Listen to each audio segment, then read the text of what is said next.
इस वक्त हम मौजूद हैं ढोकला खान में। आज हम आपसे बात करेंगे कि हमारे साथ ढोकला खान के एक शहरी मौजूद हैं, इनसे पूछते हैं कि इनके साथ क्या वाकया पेश आया। जी जनाब।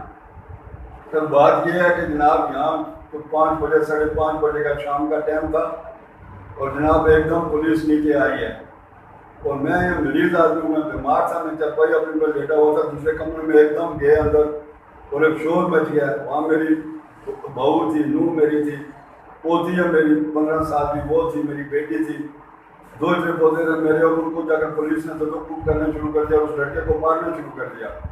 मैं यहाँ से एकदम उठ कर गया, मैंने बोला भाई क्या बात हुई है, क्या बात हो गई है। ना उनके पास शायद बुलेट थे, ना कोई लेडीज पुलिस थी साहब। एकदम वो जैसे ऐसे तो जैसे कद्दू के घर में भी आदमी जाता है, क्रिमिनल के घर में भी नहीं जाता है, जिस तरह वो अंदर घुसे हैं। और जनाब अंदर घुस के तो जनाब उन्होंने मारपीट शुरू कर दी। मेरी बेटी को बालों से पकड़ के अंदर मारा, पूरी तरफ भगा के। और मैं आगे गया हूँ, मेरा मुबशर क्या नहीं जो था उसने बाजू पकड़ के मुझे दिखा दिया, मेरा बाजू दरवाजे के साथ लगा कि मेरा बाजू डैमेज हुआ है। और जनाब दूसरी बाजू पर भी मेरे चोट आई है और उसने मेरी कोई बात नहीं सुनी है। और जनाब नज़ेबा अल्फाज गाली देते हुए जहाँ से उसको घसीट के नीचे ले गए और जनाब हमें भी साथ घसीट के ले गए और नीचे डाले पुलिस के खड़े थे और कम से कम 300-400 आदमी से नीचे तमाशा देखने वाला खड़ा था। हम यहाँ के 40-45 साल से रहने वाले हैं, रिहायशी हैं यहाँ के, हमारी कोई इज्जत थी, हर इंसान की इज्जत होती है और हम नीचे मुँह दिखाने के काबुल नहीं हैं कि क्या बात हुई है।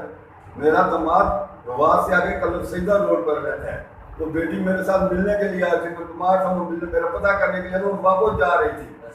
और इन्होंने जनाब क्या किया कि अंदर से अलमारियों से तलाशी ली। अपने पुलिस वालों को इंस्पेक्टर ने बोला है कदूस नामी शख्स था और भी उनको बोला कदूस अलमारी में तलाशी लो। और मैं पेंशनेबल था, मेरी फाइल से उन्होंने बटवा मेरा पड़ा हुआ था, उसमें मैंने पेंशन के पैसे अपने रखे हुए थे, जिनको मैं दवाई 6-7 हज़ार रुपये की महीने की खाता हूँ। और जनाब मैंने उसमें पैसे 30 हज़ार रुपया पड़ा था, वो निकाल के बटवा फेंक दिया, फाइल उठा के तो फेंकी है। और उसने बोला इंस्पेक्टर ने कि कदूस के ले जाओ तुम नीचे। और उसके बाद जनाब उस नीचे लेकर चले गए, कोई हमारी बात उन्होंने सुना। थाने में ले जाकर उसको घेरा डाल के हम लोग गए थाने में, हमारे पुलिस सचिव ने धिक्के दे के बाहर निकाला, उसको उनको बाहर निकालो। और गार्ड ने हमें धिक्के दे के बाहर निकाल दिया। और मेरी बेटी रोती रही है, मेरे 2 इतने जो थे वो भी रो रहे थे कि हमारे अब्बू को छोड़ दो। उन्होंने कोई सचिव साहब पास खड़े थे, ऐसे हाथ रख कर अपने सैलू पर हाथ रख कर करते उसको चुटे और आँखियों के साथ मारे, आँखें थी उनके हाथ में। अच्छा सर ये बताएं कि आरपी और सीपीओ के पास अपने ये आपने दरख्वास्त कहाँ पे दी थी?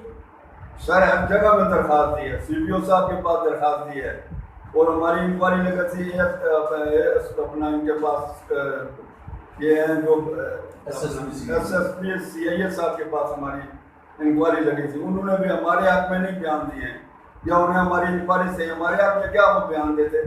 हम तो अल्लाह के रसूल को हाजिर नाज़िर रखे और रफिया कहते हैं कि जो बातें मैं कर रहा हूँ, मेरी 70 साल उम्र है, अगर हल्फ को भी आके कुरान पर हाथ रखे वो वुज़ू होकर आपके सामने मैं वो बात बयान करूँगा और इनके सामने कि जो काम इन्होंने किया वही मैं बयान कर रहा हूँ। और कोई हमारी दादाश्री नहीं की गई, हमारी बात किसी ने भी नहीं सुनी, हमें डांट कर निकाल दिया गया कि जाओ क्या कहते हो बाबा तुम्हारी कोई बात नहीं। मेरी बेटी जाकर रोती रही है, ASP CIA के पास गए, उन्होंने कोई बात नहीं, मेरी बेटी को भी डांट दी है। और ना वहाँ बशर को बुलाया, ना जनाब मेरी दूसरे को बुलाया, कोई बंदा वहाँ नहीं बुलाया, हमें बुला के डांट डूट के बस गोल मोल करके तो हमें भेज दिया। ये हमारी दस्तरसी नहीं हुई है, गरीब की कौन सुनता है, सुननी चाहिए। ये हमारे कौमी खजाने से तनख्वाह लेते हैं और हम लोग जनाब हम लोगों की ये ना सुने फिर तो क्या होगा, कैसा ये मदीने की रियासत इस तरह होगी। इनको चाहिए कि हमारी बात सुने, हमारे साथ सियासी होती है उस आदमी की बात सुने, तो किसी ने भी हमारी बात नहीं सुनी है। लिहाजा मैं रिक्वेस्ट करता हूँ कि मेरा इस मामले में जनाब हमारी तजस्सी की जाए और इंसाफ हमें मिलना चाहिए। इंसाफ से हम और क्या मांगते हैं। ये मेरा 30 हज़ार रुपया क्या, मैं एक गरीब आदमी हूँ, मैं दवाइयाँ खाता हूँ, अपना वक्त पास करता था, मैं अपने इन पर बोझ नहीं बना, वो भी निकाल के ले गए वो।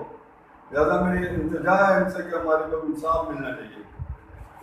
जी नाज़रीन, इनका यही कहना है कि उस दिन कबल पुलिस ने हमारे घर में रेड किया और यहाँ पुलिस सरकार अंदर आए, अलमारी से इन्होंने पैसे निकाल के ले गए और उसके अलावा हमारी सीपीओ आरपीओ से गुजारिश की जाती है कि क्या कानून सिर्फ पुलिस सरकार के लिए है, क्या आम आदमी के लिए कानून नहीं है।